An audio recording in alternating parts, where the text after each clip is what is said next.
The lawyer's words hit Jasper like a freight train. Your father left the entire Harlan construction empire and family home to your brother Mark.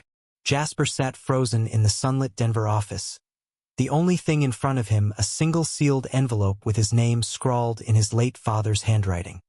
As Mark smirked across the table, clutching the documents that represented years of blood and sweat, Jasper wondered if this was the final rejection for being the son who dared to love men. The room smelled of polished oak and old paper, the kind of place where futures were signed away every day. Sunlight streamed through half-closed blinds, casting long shadows across the mahogany desk. Jasper's hands stayed perfectly still in his lap, but inside everything roared. He had flown in from San Francisco the night before, suitcase still unpacked at the hotel, expecting maybe a small share of the company he had helped design logos for as a teenager. Instead, the lawyer, a gray-haired man named Mr. Whitaker, kept reading in that flat, professional tone, listing every asset, trucks, land, retirement accounts, all going to Mark. Jasper felt the old familiar burn behind his eyes, the same one he had swallowed at 19 when he told his dad he was gay, and the silence that followed stretched for months. Mark leaned back in his chair, the leather creaking under his broad frame. At 32, he looked every inch the successful contractor. Short hair, crisp button-down, wedding band glinting. "Looks like Dad finally got it right," he said quietly, but the satisfaction in his voice cut deeper than any shout. Jasper didn't answer. He simply reached for the envelope, fingers brushing the dry paper as if it might burn him. "Mr. Whitaker cleared his throat. "Your father was very specific. That letter is yours alone, Jasper. No conditions attached." Mark's eyes flicked to it for half a second, curiosity flashing before the smirk returned. The meeting ended with handshakes Jasper barely felt. Outside on the sidewalk, Denver traffic hummed past, the Rocky Mountains sharp against the blue sky. Mark clapped him on the shoulder a little too hard. "No hard feelings, little brother. You always said you didn't want any part of this life anyway." Jasper watched him walk away toward a shiny black truck, then turned the other direction, envelope tucked inside his jacket like a live wire against his chest. Back at the hotel room overlooking the city, he sat on the edge of the bed and stared at the envelope for a long time. The handwriting was unmistakably his father's, slanted, careful, the same script that used to sign report cards and birthday checks. Jasper thought about calling Antonio, the one person who had ever made the weight of being different feel lighter, but their last conversation before he left San Francisco had ended in frustration. Antonio had wanted him to stay and face things together. Jasper had chosen the solo flight home instead. He couldn't open the letter yet, not while the sting of the will still burned. Instead, he walked to the window and watched the sun drop behind the buildings, remembering summers on the construction sites where his dad taught both boys to swing a hammer but never quite how to talk about feelings. The room grew dark. Jasper finally showered, changed into sweats, and ordered room service coffee he didn't drink. Sleep came in fragments, dreams full of his mother's funeral when he was 12, his father's quiet pride at his college graduation, and the night he came out, Dad's face going pale, then turning away without a word. When morning light finally spilled across the carpet, Jasper knew he couldn't put it off any longer. He tore the envelope open with shaking fingers and pulled out 2 sheets of lined paper covered in his father's familiar scrawl. The first line stopped his heart. "Dear Jasper, if you're reading this, I didn't get the chance to say it while I was still breathing. I was wrong. I always loved you exactly as you are." Jasper read the letter twice before the words stopped swimming. His father had known for years. The second page contained something even more shocking. Directions to a safety deposit box at a small bank in the mountain town of Evergreen, along with a key taped inside the fold. The company had to go to Mark to keep it running the way it should, his dad wrote. "But I set aside the old cabin and everything in that box for you. It's yours free and clear. No one else knows. Use it to build the life you deserve, son. And if there's a man named Antonio in your life, tell him I said thank you for making you smile the way you used to." Jasper sat on the hotel bed with tears. He hadn't cried since the funeral running down his face. All those years of distance, the careful phone calls that never went deep, the way his dad never asked about dating. None of it had been rejection. It had been fear. Fear of losing the son he loved but didn't know how to protect in a world that still whispered behind closed doors. Jasper wiped his eyes and picked up his phone. This time he dialed Antonio's number without hesitation. Antonio answered on the second ring, voice warm despite the early hour in San Francisco. "Jasper? You okay?" The sound of that familiar accent. Antonio's mother was from Mexico City, his father from Naples. Wrapped around Jasper like a blanket. He told him everything, the will, the letter, the key. Antonio listened without interrupting, then said softly, "I'm booking a flight. You don't have to do this alone." By the time Jasper reached the bank in Evergreen 2 hours later, the mountain air smelled of pine and possibility. The safety deposit box held more than money. Inside was the deed to the old Harlan family cabin up near Echo Lake. A savings account with enough to let Jasper walk away from freelance gigs if he wanted, and a small leather journal filled with entries his father had written over the last 5 years. Each one started the same way. "Today I saw a rainbow flag in town and thought of Jasper." The final entry, dated 3 weeks before the heart attack, read, "If I don't make it, make sure he knows I was proud. Tell him the silence was mine, not his." Jasper closed the journal and pressed it to his chest. The teller smiled kindly, used to people walking out of the vault looking changed. Outside, the town of Evergreen bustled with weekend hikers and coffee shops. Jasper drove the winding road up to the cabin, tires crunching on gravel that hadn't been disturbed in months. The place looked exactly as he remembered. Log walls weathered silver, wide porch facing the lake, the old swing still hanging from the big ponderosa pine. He sat on the steps and let the mountain quiet settle over him. For the first time since the lawyer's office, the knot in his chest loosened. That evening Antonio arrived at Denver International, rental car packed with his camera gear and a duffel bag. They met at the cabin under a sky turning pink and gold. Antonio pulled him into a hug that smelled like airplane coffee and home. "Your dad left you more than property," he whispered against Jasper's hair. "He left you permission." They built a fire in the stone fireplace, opened a bottle of red wine, and talked until the logs burned low. Jasper read parts of the journal aloud. Antonio listened, fingers laced through his, and for the first time Jasper felt the weight of years lift. But peace never lasted long in the Harlan family.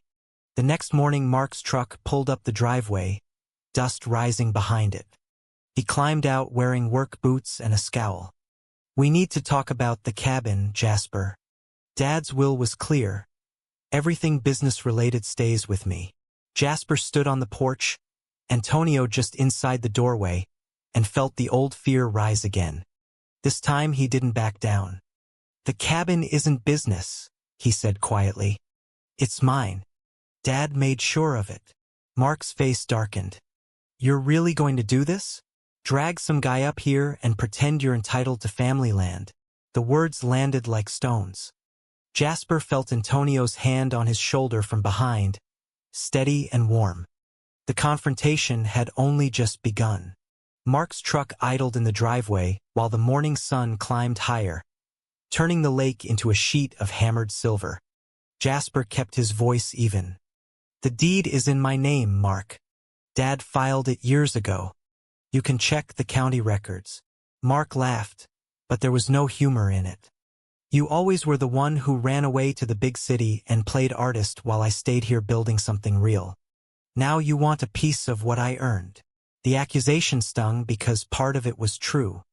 Jasper had left at 21, suitcase full of sketchbooks and shame, chasing a graphic design scholarship in San Francisco because staying in Colorado felt like drowning.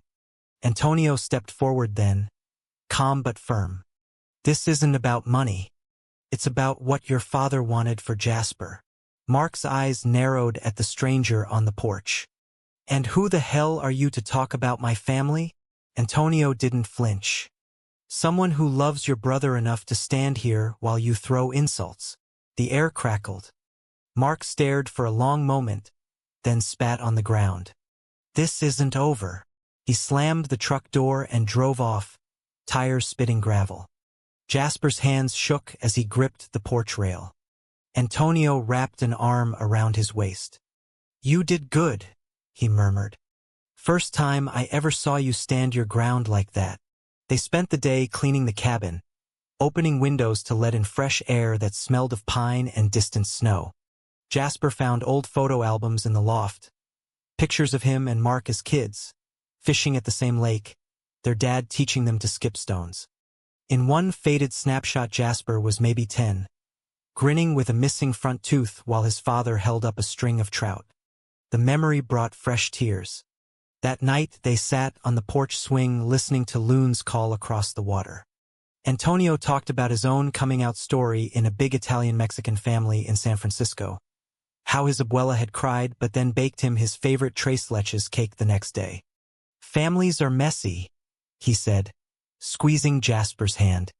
But the good ones find their way back. Jasper leaned into him, breathing in the scent of wood smoke and Antonio's cologne. For the first time he allowed himself to imagine a future here, not running but building. The next morning brought another surprise. A local real estate agent knocked on the door with papers from Mark's lawyer demanding Jasper sign over the cabin for fair market value. Jasper read the offer and laughed bitterly. The amount was insulting. He called Mr. Whitaker, who confirmed the deed was ironclad. Still, the legal threat hung over them like storm clouds. Jasper and Antonio drove into Denver that afternoon to meet with a new attorney. The city felt louder after the mountain quiet, full of people rushing past rainbow crosswalks and coffee shops flying pride flags. The lawyer, a sharp woman named Elena Ruiz, reviewed the documents and smiled. Your father was smarter than most. This cabin is yours, and there's language in the trust that protects it from any contest. Relief flooded Jasper, but so did guilt.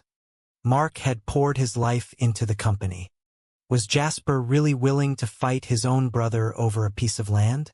Back at the cabin that evening, they cooked pasta on the old gas stove while Antonio told stories about their first hike together in Marin Headlands.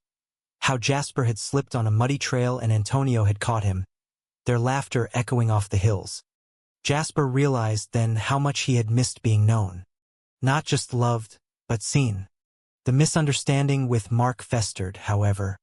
2 days later Mark showed up again, this time without the truck, walking up the path with his hands in his pockets like he was trying to look casual. Dad never told me about any separate deed, he said quietly. I thought he was ashamed of you, same as I was. The admission hung between them. Jasper invited him onto the porch. They sat in silence for a long time, the lake lapping gently. Mark finally spoke. I was scared, Jasper. Scared the guys at the site would talk. Scared the business would suffer. But mostly scared I'd lose the only family I had left. Jasper felt something crack inside him. You never lost me. I just couldn't stay small enough for you. Mark nodded, eyes shiny. Maybe we both got it wrong. It wasn't forgiveness yet, but it was a start. That night Jasper and Antonio lay in the big iron bed listening to rain on the tin roof. Antonio traced lazy circles on Jasper's back. You're becoming the man your dad always hoped you'd be. Jasper smiled into the dark. The road ahead still looked long, but for the first time it didn't feel lonely. Weeks turned into a rhythm Jasper had forgotten existed. Mornings he and Antonio hiked the trails behind the cabin, boots crunching through fallen aspen leaves that glowed gold in the autumn light. Afternoons Jasper sketched new logo concepts on the porch, the trust fund giving him the freedom to turn down jobs that didn't excite him. Evenings they cooked together, laughed at old movies on the ancient television, and talked about everything. Childhood dreams, fears of growing older alone, the kind of quiet future they both wanted. Antonio had taken a leave from his photography studio in San Francisco, saying the mountains were calling him too. One crisp Saturday they drove to a small farmer's market in Evergreen where rainbow stickers dotted several booths. An older woman selling honey recognized Jasper from childhood and pulled him into a hug. "Your daddy was so proud of you," she whispered. "He told me once he wished he had your courage." The words lodged in Jasper's throat. He bought 3 jars of honey he didn't need just to keep the conversation going. Mark started coming around more often, sometimes with his wife Lisa and their 2 kids. The first visit was awkward. Lisa kept glancing at Antonio like he might disappear. But the kids, 8-year-old twins, didn't care who held whose hand. They begged Jasper to show them how to skip stones the way their grandpa had taught him. Watching Mark watch his own children laugh with their uncle cracked something open in all of them. One evening Mark stayed after the family left and helped stack firewood.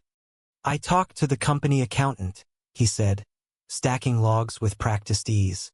Dad had been siphoning small amounts into that trust for years. "He really planned this." Jasper nodded. "He was trying to protect me the only way he knew how." Mark looked at the lake, jaw tight. "I wish he'd told me. I spent years thinking I had to be the strong one, the straight one, the heir. Turns out he just wanted both his sons to be happy." The admission cost Mark something. Jasper could see it in the way his shoulders dropped.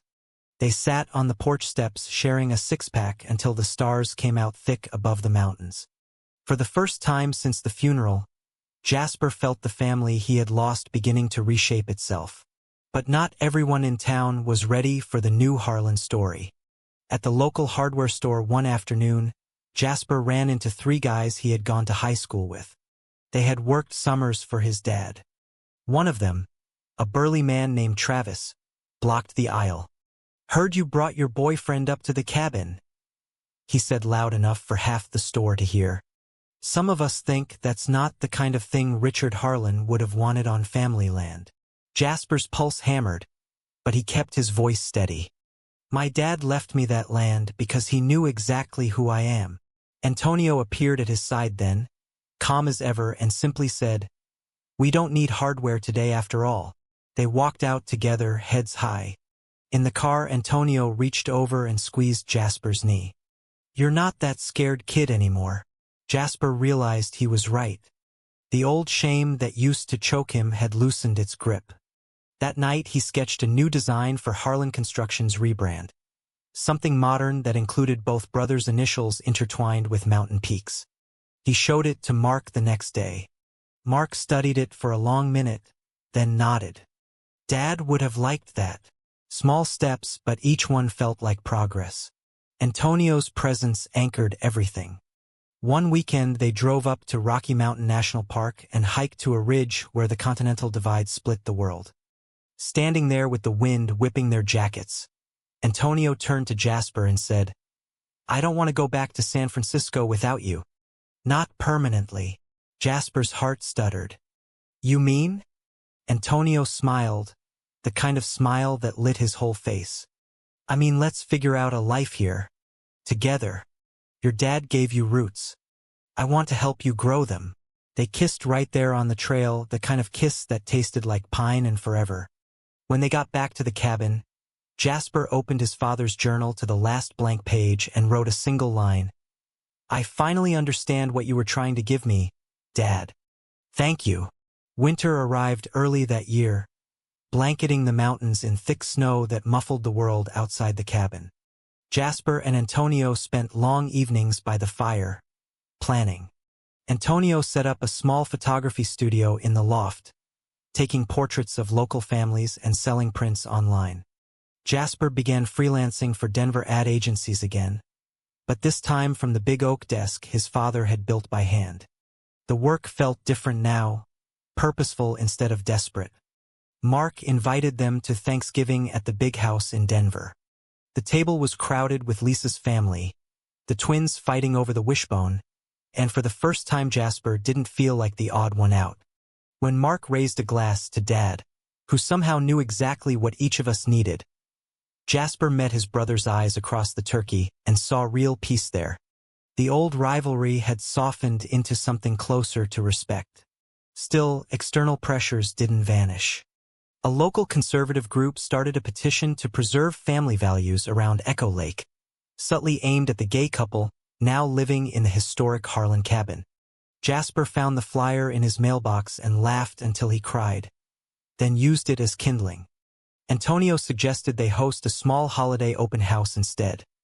Invite neighbors, serve hot cider, let people see they were just two men building a quiet life. The turnout surprised them. The honey lady came, so did Mr. Whitaker and several construction workers who had known their dad. Even Travis showed up, hat in hand, muttering an awkward apology about the hardware store incident. Jasper accepted it with a nod. Small towns changed slowly, but they did change. One night after the last guest left, Jasper and Antonio stood on the porch watching snow fall in fat flakes. Antonio slipped something into Jasper's coat pocket, a simple silver ring. "Not asking yet," he said softly. "Just promising I'm not going anywhere." Jasper pulled him close, the ring warm between them, and whispered, "Good, because I finally feel like I'm home." The new year brought fresh challenges. Mark's company hit a cash flow snag after a big project delayed by weather. He came to the cabin one stormy afternoon, pride clearly costing him. "I hate asking," he said, "but if you could invest a little from the trust." Jasper didn't hesitate. He wrote the check and slid it across the kitchen table. "We're family, Mark. All of us." Mark stared at the paper, then at Jasper, then at Antonio standing by the stove stirring chili. Something shifted in his face, gratitude mixed with understanding. "Dad really did know what he was doing," he said quietly. Later that night, Jasper sat at his desk and opened the journal again. He wrote another entry, as if talking to his father. "You didn't just leave me money or land. You left me the courage to choose love over fear. I think you'd like the man I'm becoming." Antonio read it over his shoulder and kissed the top of his head. He would be so damn proud. Spring arrived with melting snow and wildflowers pushing through the mud. Jasper and Antonio started restoring the cabin properly. New roof, fresh paint, a bigger bed. They hiked the same trails they had walked in fall, only now the aspen trees were leafing out bright green. One afternoon on a ridge overlooking the lake, Jasper stopped and turned to Antonio. "Remember when you said you wanted to build a life here?" Antonio nodded. Jasper pulled the silver ring from his pocket, the one Antonio had given him months earlier, and went down on one knee right there in the dirt. "Marry me?"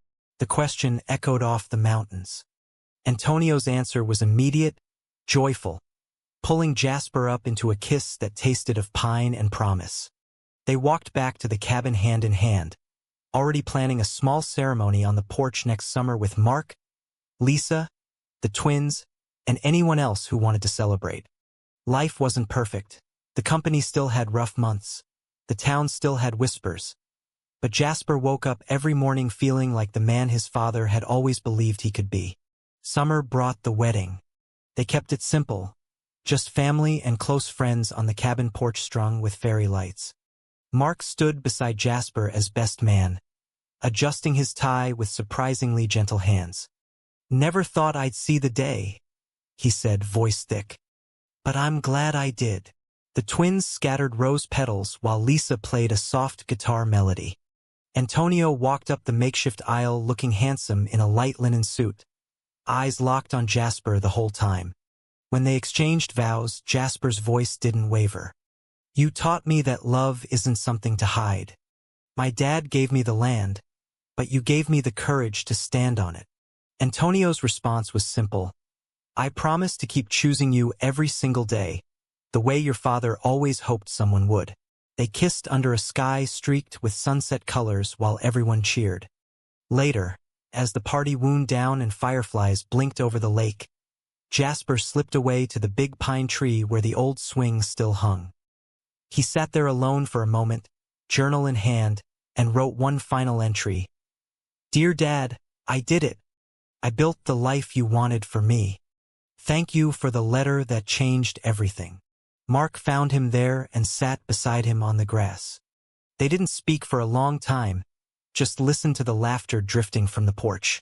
Finally, Mark said, "I sold a small parcel of company land last month.